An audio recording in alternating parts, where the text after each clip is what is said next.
Students, آج کی class میں ڈاکٹر سیدہ جبین زہرا اپنی کلاس کو جس معصوم کے ذکر سے منور کروں گی وہ پیغمبر اسلام حضرت محمد مصطفیٰ صلی اللہ علیہ وآلہ وسلم کے 5ویں جانشین سلسلہ عصمت کی 7ویں کڑی، اور اگر سلسلہ امامت دیکھا جائے تو آپ سلسلہ امامت کی 5ویں کڑی یعنی 5ویں امام حضرت محمد باقر علیہ السلام ہیں۔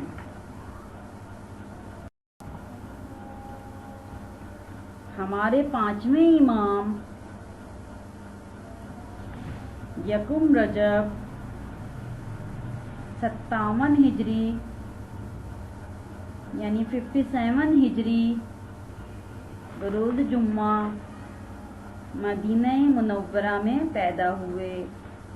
آپ کے والد ماجد حضرت امام زین العابدین علیہ السلام تھے، اور آپ کی والدہ ماجدہ کا نام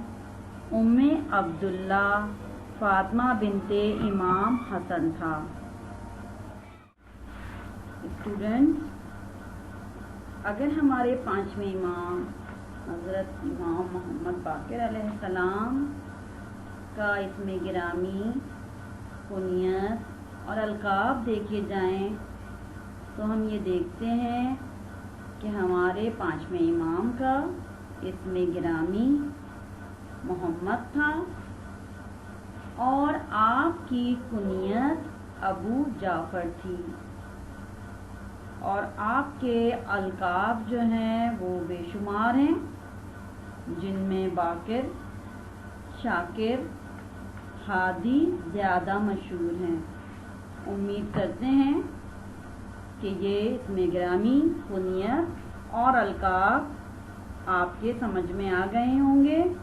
اور آپ نے یاد کر لیے ہوں گے۔ اسٹوڈنٹس،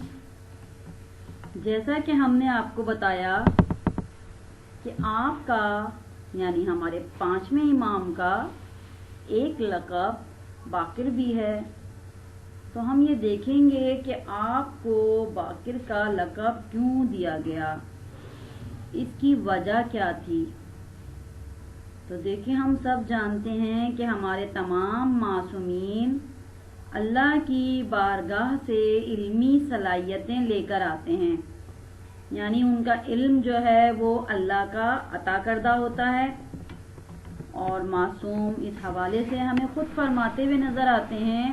کہ ہمیں ہر چیز کا علم عطا کیا گیا ہے۔ تو اس لیے معصوم کے علمی کمالات، علمی کارناموں اور آپ کی علمی حیثیت کی وضاحت کرنا جو ہے وہ ایک ناممکن ہے، اور اگر میں یہ کہہ دوں تو غلط نہ ہوگا کہ زبان و قلم میں اتنی قوت و طاقت نہیں ہے کہ معصوم کے علمی کمالات کو بیان کر سکے یا اس کو ضبط تحریر میں لا سکے، یعنی لکھ سکے۔ آسان لفظوں میں آپ یوں سمجھ لیجئے کہ باقر کے لقب سے ہمارے 5ویں امام کو اس لیے پکارا گیا کہ آپ نے وہ تمام علوم اور معرفت کے خزانے جو دنیا والوں پر ظاہر نہیں ہوئے تھے، دنیا والوں کی نظروں سے پوشیدہ تھے، آپ نے تمام کے تمام ان پر ظاہر کر دیے۔ یہی وجہ تھی کہ ہم یہ دیکھتے ہیں تاریخ میں کہ آپ کے علوم کو دیکھ کر، آپ کی معرفت کو دیکھ کر بڑے بڑے صحابہ، تابعین، فقہا آپ کی مجلس میں آ کر بیٹھتے تھے اور آپ کے شاگرد بن گئے تھے۔ اور ہمارے 5ویں امام حضرت امام محمد باقر علیہ السلام وہ ہیں کہ ہمارے نبی حضرت محمد مصطفیٰ صلی اللہ علیہ وآلہ وسلم نے جابر بن عبداللہ انصاری کے ذریعے سے سلام کہلوایا تھا، یعنی ہمارے نبی نے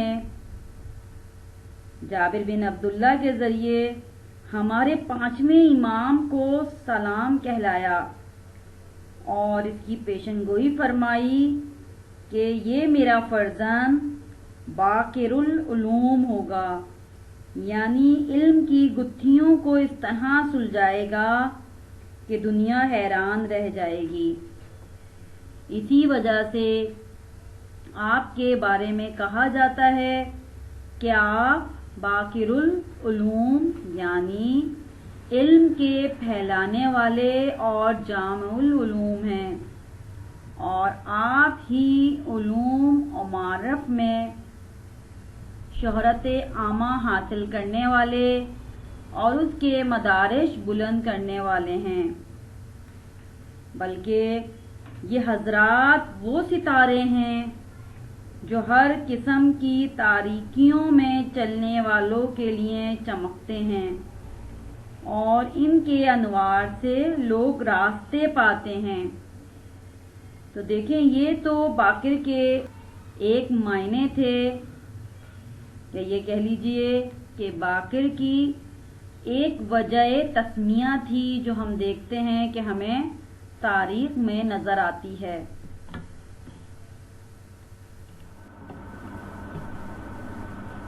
بچوں، امید کرتے ہیں کہ باقر کی وجہ تسمیہ آپ کے اچھی طرح سمجھ میں آ گئی ہوگی۔ اب ہم مزید یہ دیکھتے ہیں کہ باقر کی وجہ تسمیہ اور کیا کیا بتائی جاتی ہیں۔ تو دیکھیے، پہلے نمبر پہ ہم یہاں یہ دیکھتے ہیں کہ آپ کو توسع فی العلم کی وجہ سے باقر کہا گیا،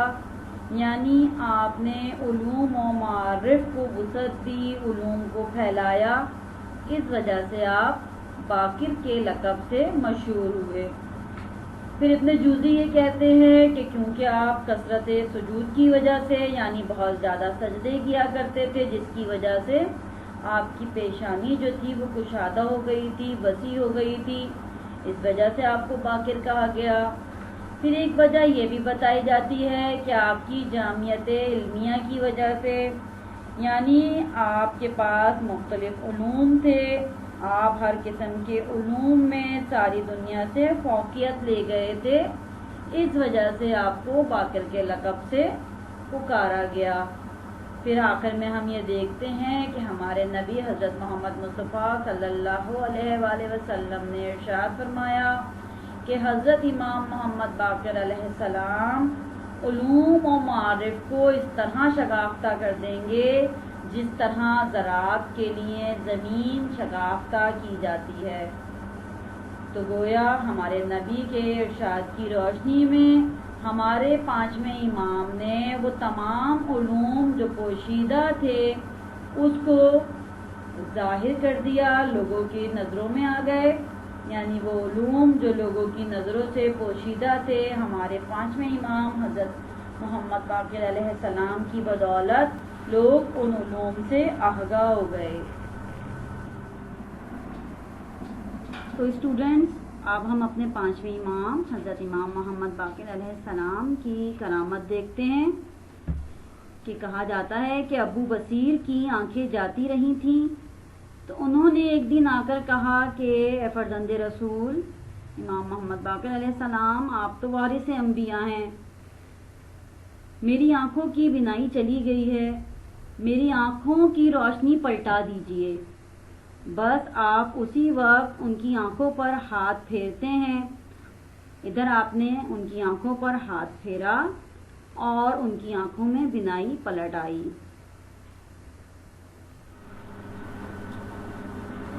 جی، تو اب سوال یہ پیدا ہوتا ہے کہ کیا کربلا کے میدان میں، کربلا میں ہمارے 5ویں امام حضرت امام محمد باقر علیہ السلام موجود تھے؟ تو تو اس کا جواب ہے جی ہاں، بالکل موجود تھے۔ تاریخ بتاتی ہے کہ جب امام حسین علیہ السلام نے 28 رجب کو مدینہ چھوڑا